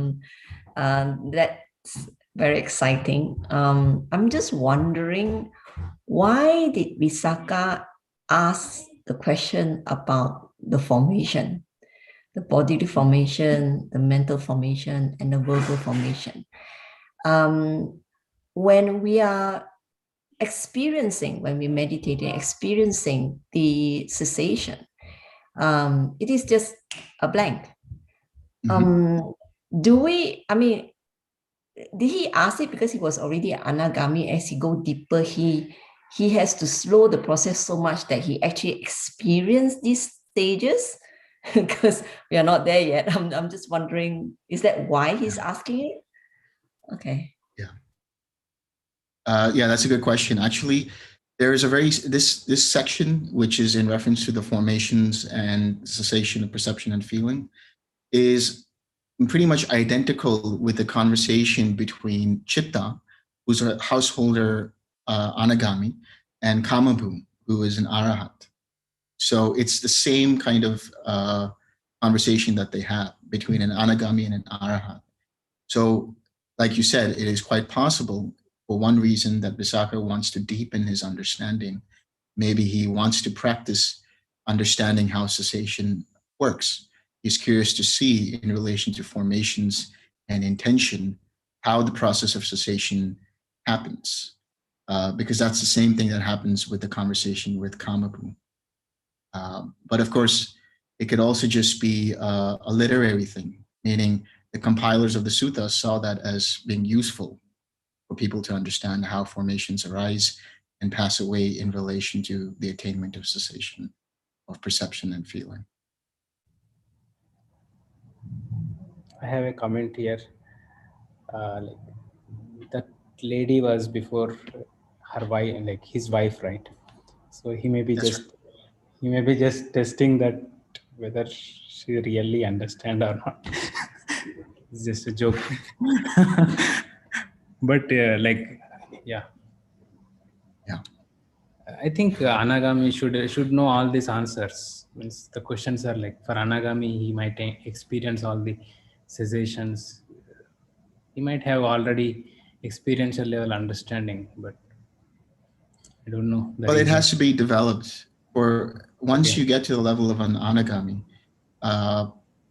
there is further work to be done, of course, in terms of letting go of the 5 fetters, and 5 higher fetters, and so on.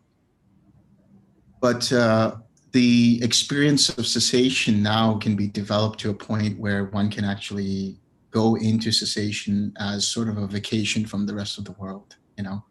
So because one has completely let go of any kind of craving, any kind of aversion, and one is continuing to develop the practice of samadhi and so on and so forth as an anagami.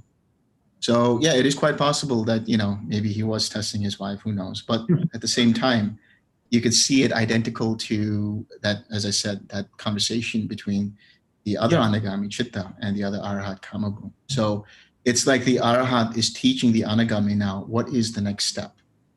Like now you've reached here, and now you want to know further deeper into what it means when you talk about these formations and how they arise and pass away in reference to cessation. So it's a deeper teaching, or much subtler teaching, that is presented to the anagami by an arahant.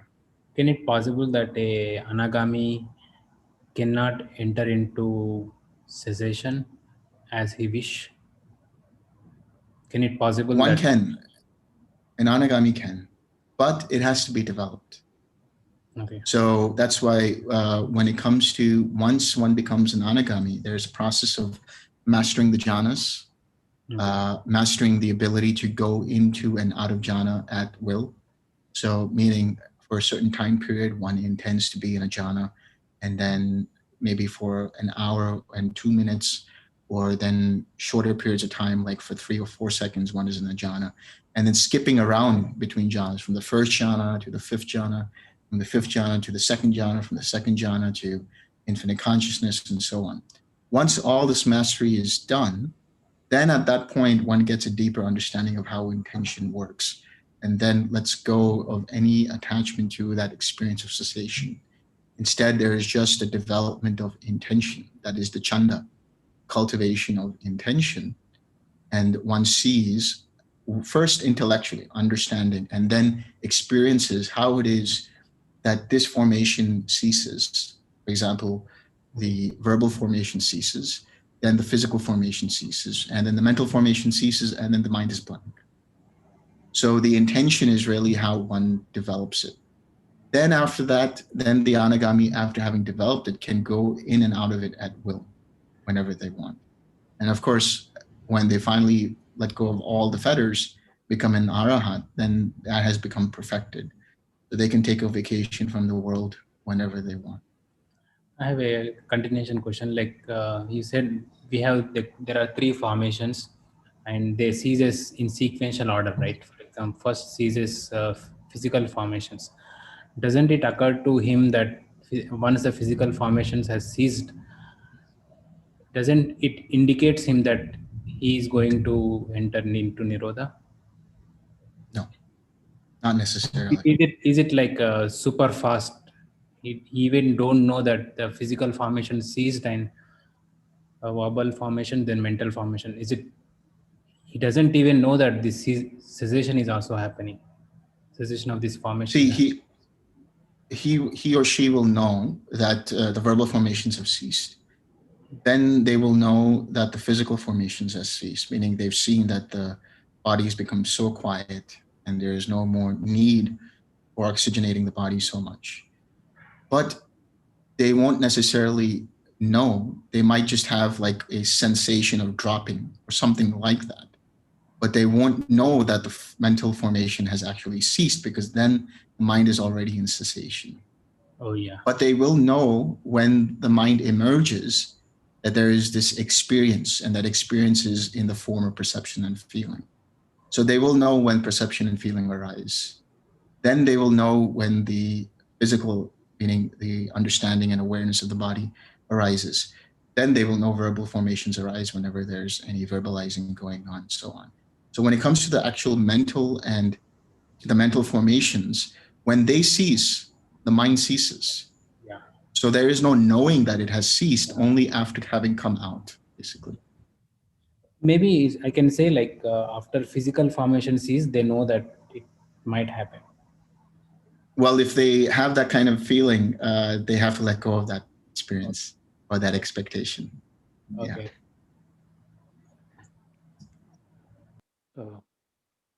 Have we got a few more minutes, Delson? Yeah, we got a couple more minutes, and then I'm really curious about, previously you mentioned about this state of conscious cessation. So this is only accessible to those who are on the path of arahantship, or have attained the path of arahantship or crucian. And this is what the distinguishing factor between anagami and arahant is, that arahants can consciously enter the, what is phala samapatti? Is that the state you mentioned? And I mean, I haven't seen this much of suttas on this topic. So I was wondering, what are the kind of suttas that describe this, and based on your personal experiences, how do we how do we progress towards that sort of state, or what are the things that we might expect, or just a bit of description? Yeah. See, that's the thing. We can talk all about this, but ultimately, it's like that analogy. I'm pointing to the moon, but don't pay attention to the finger. Pay attention to the moon. So in the same way, you can read the suttas. There are descriptions in the suttas of this phala samapatti, where I believe it's Ananda who asks Sariputta, is there a level of perception? Is there a level of awareness that is beyond the states of normal awareness, that is beyond the understanding of the jhanas, beyond the ayatanas, beyond all of this? And Sariputta says, yes, there is. And what is that? It is the unconditioned. It is the perception. And the way he describes it is the perception of the cessation of bhava nirodha, meaning there is a perception, just as, and the analogy he gives is, just as you throw wood into the fire and the fire lights up, there is one perception that there is the cessation. There's another perception that there is the cessation. So for such a mind, it inclines towards not the arising of situations, or not the arising of phenomena, but towards the cessation of phenomena. And in that process, the mind inclines towards the cessation of suffering. It takes the third noble truth as the object, so to speak. And for that reason, it's not conditioned by anything else in that point in time. That mind is basically, if you were to try to read the mind of that being in that phala samapatti, you won't necessarily find anything. It'll be completely empty. And there is reference to another sutta in the Mahaparinibbana Sutta, where the Buddha is walking, and he's giving a story about where he's walking. And the story is that there was a lightning flash and thunder, and there was something happened. There was an accident. And the Buddha asked, what is the nature of this commotion? I'm paraphrasing, of course, but the person says, well, didn't you see what happened? And He said, no, I did not see. He said, were your eyes open or not? They were open. Didn't you hear what happened? No, I didn't. Were your ears intact? Yes, they were. In other words, all the senses were still active, but there was no sense of self interacting with that.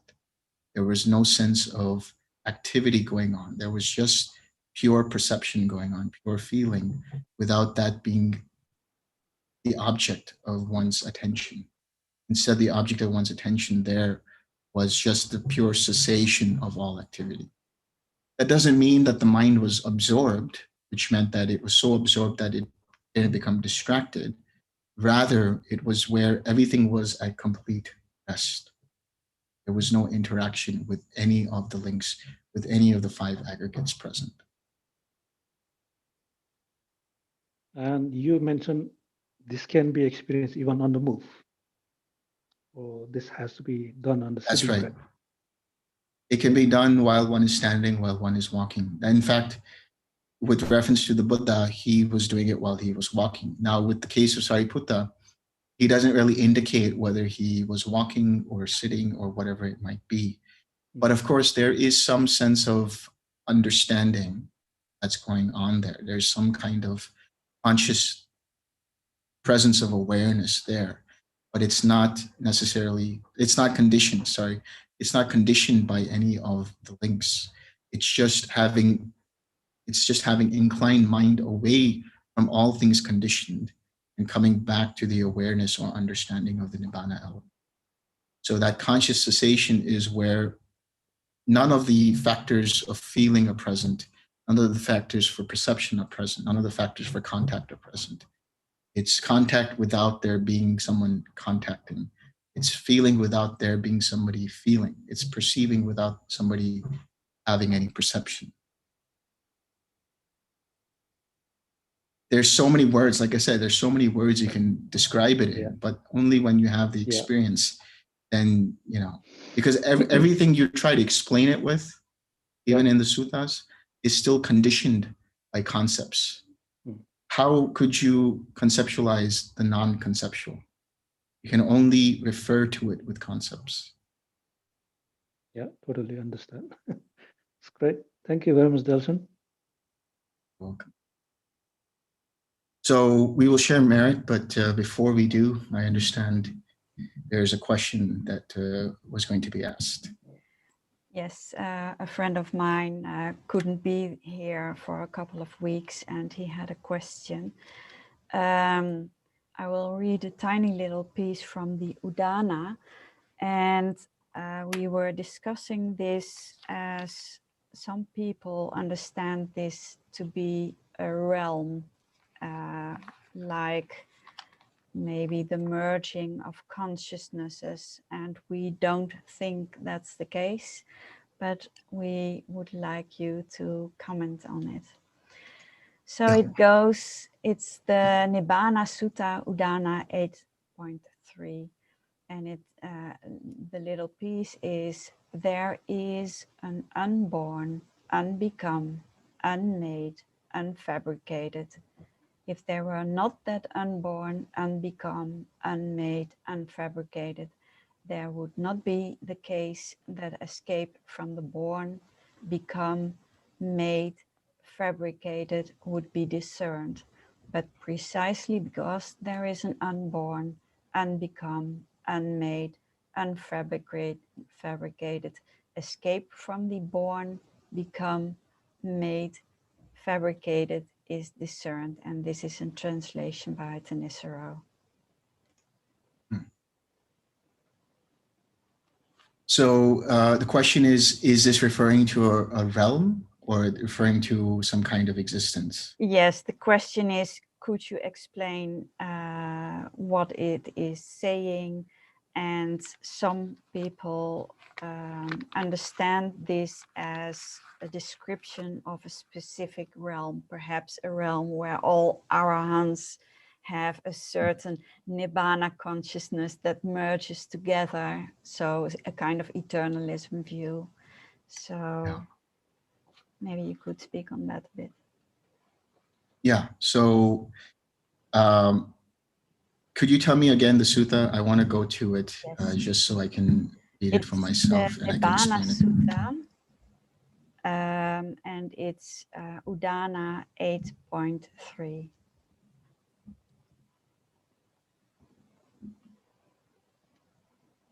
Yeah. Here. Okay, I'll just read it so I get it in my mind. Yes. There is, monks, an unborn, unbecome, unmade, unfabricated. If there were not that unborn, unbecome, unmade, unfabricated, there would not be the case that escape from the born, become, made, fabricated would be discerned. But precisely because there is an unborn, unbecome, unmade, unfabricated, escape from the born, become, made, fabricated is discerned.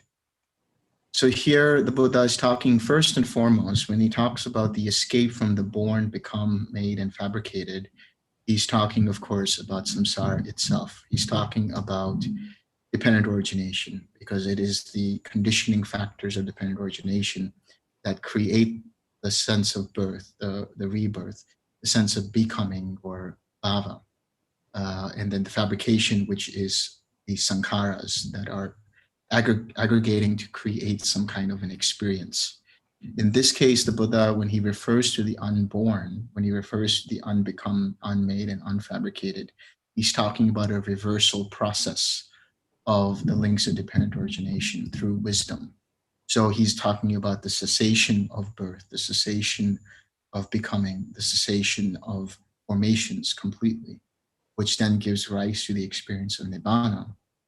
But the idea that this could refer to a realm in which there might be a Nibbanic consciousness, that actually goes, well, I mean, it's an idea, but that idea is not to be really found in the suttas at all. It's just an idea that people have developed because of certain other references to a consciousness that is unbound and limitless, and other things that are talked about in reference to that. Now, in reference to that, what it's talking about is a unfettered consciousness. That is to say, a pure consciousness which doesn't get rooted in the name and form, doesn't take that name and form to be personal or identifies with it. So this is referring to the idea that, or the understanding that the Buddha is only giving you the way out, which is Nibbana, the experience of Nibbana. And if there were not so, I would not talk about it. That's what he's saying here. So there is no realm of Nibbana. There's no realm of arahants somewhere there. If there were, then you would have to put that right above where the anagamis are. Then that means there has to be a way out from there as well, because that will still be conditioned and still be part of samsara. So that's why Nibbana is such a profound and deeply complex process to talk about, because there's so many ways you can understand it. And the simplest way to understand it is the cessation of craving, cessation of the fires of greed, hatred, and delusion. That's the simplest way you can understand it. When your mind is free of any craving, free of any aversion, free of all ignorance, then know that mind to be in that realm of the unmade, which is to say, having experienced Nibbana. Thank you. You're Okay. welcome. Shall we share merits? Let's do it, please. Okay.